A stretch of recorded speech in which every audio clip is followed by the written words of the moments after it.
রায়পুরের কুমারআড়ায় স্বেচ্ছায় রক্তদান শিবির। শুক্রবার কুমারআড়া প্রাথমিক বিদ্যালয়ে টিম নিঃস্বার্থের পরিচালনায় একটি স্বেচ্ছায় রক্তদান শিবির অনুষ্ঠিত হলো।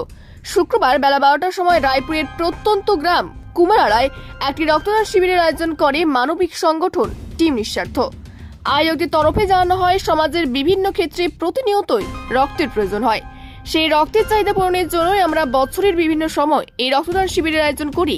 এদিন শিবিরে 3 জন মহিলা সহ মোট 45 জন রক্তদাতা রক্তদান করেন। রক্ত সংগ্রহ করেন ঝাড়গ্রাম ব্লাড ব্যাংকের কর্মীরা। রক্তদান শিবিরকে ঘিরে এলাকার মানুষের তৎপরতা ছিল চোখে পড়ার মতো। এই শিবিরটি শেষ হয় বিকেল 3:30 নাগাদ।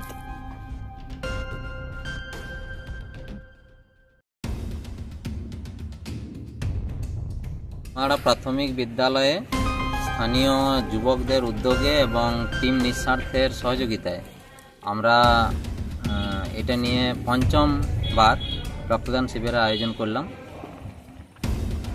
মানুষের সাড়া কীরকম এখানে? ভালো, বিশেষ করে যারা নতুন ডোনার তাদের মধ্যে উৎসাহটা আরও বেশি। এছাড়াও আছে, সব বয়সেরই আছে। মোট কতজন রক্তদান করলো এখানে? মোট 3 জন মহিলা সহ এই মুহূর্তে 42 জন রক্তদান করেছে, এখনো চলছে। আপনার নাম? অপূর্ব মণ্ডল। বাড়ি? আমি প্রাথমিক বিদ্যালয়ের সহশিক্ষক। হ্যাঁ, জীবনের প্রথমবার, এই ফার্স্ট টাইম। একটু নার্ভাস ছিলাম, তারপর দেওয়ার পরে মানে এত যে একটা আনন্দিত দেওয়ার পরে মানে বলে আমি বোঝাতে পারছি না।